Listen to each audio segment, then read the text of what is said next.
Hello बच्चों, let's read the following question. What are the essentials to call a satellite stationary? एक satellite को stationery बोलने के लिए क्या essentials होते हैं, क्या conditions होती हैं कि हम एक सैटेलाइट को स्टेशनरी बोलेंगे? So first of all, we will talk about the key concept used in the question. इस question में क्या key concept use हो रहा है? क्वेश्चन में एक सैटेलाइट को स्टेशनरी बोलना है, तो बेसिकली इनका जो नेम होता है वो होता है जियो स्टेशनरी सैटेलाइट। जियो स्टेशनरी सैटेलाइट। जो जियो स्टेशनरी सैटेलाइट होते हैं इनके नेम से क्लियर हो रहा है। स्टेशनरी वर्ड का मीन्स होता है एक पोजीशन, मीन्स के रेस्ट। जियो वर्ड जो है वो रेफर करता है अर्थ को, कि हम अर्थ के विद रिस्पेक्ट टू बात कर रहे हैं। तो जियो स्टेशनरी सैटेलाइट क्या होगा, जिसका जो हमें क्या लगेगा, अपीयर होगा। Geostationary satellite are the one which appear at rest, जो हमें रेस्ट पे अपीयर होते हैं विद रिस्पेक्ट टू अर्थ। जब हम अर्थ के रिस्पेक्ट से देखते हैं तो हमें क्या अपीयर होते हैं, रेस्ट से अपीयर होते हैं।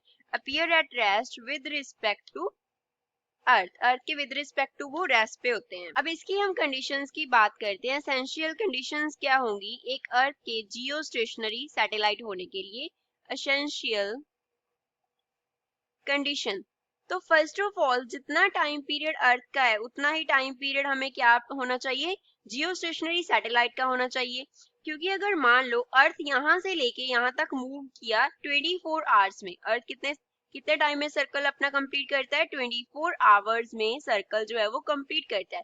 तो जो जियो स्टेशनरी सैटेलाइट है, यहाँ पे तो अर्थ SE था, यहाँ पे सैटेलाइट है, तो सैटेलाइट को भी इस पोजीशन से वापस इस पोजीशन तक अर्थ के साथ साथ रिवॉल्व करना होगा। दैट मीन्स सैटेलाइट का जो टाइम पीरियड है वो भी कितना होना चाहिए, 24 आवर्स होना चाहिए। E जो है वो रेफर करता है अर्थ को, S जो है वो रेफर करता है सैटेलाइट को, सैटेलाइट को रिप्रेजेंट कर रहा है। तो यहाँ से हमने देखा कि इसका जो टाइम पीरियड है वो अर्थ के टाइम पीरियड इतना होना चाहिए।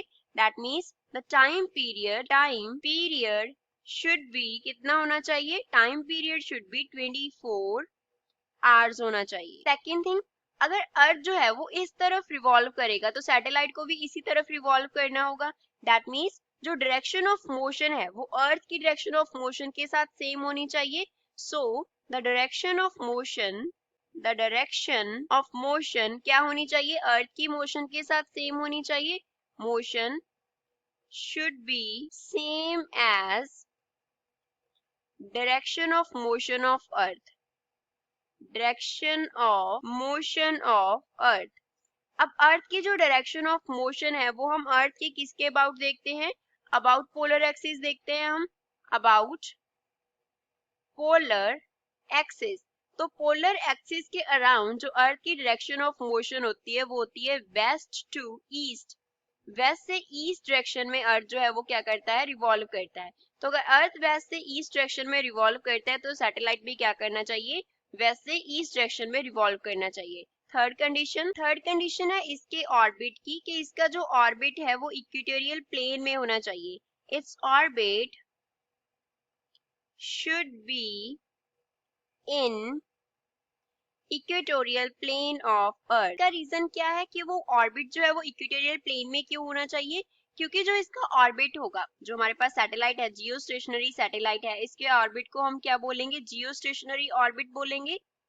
जियो स्टेशनरी ऑर्बिट। तो जो जियो स्टेशनरी ऑर्बिट है वो ऑब्टेन कैसे किया जा सकता है, जियो स्टेशनरी ऑर्बिट जो है वो ऑब्टेन किया जाता है अपने एल्टीट्यूड पे, कितनी हाइट पे, 35,786 किलोमीटर की हाइट पे, directly above the equator. Directly above the equator जो है वो ऑब्टेन किया जाता है।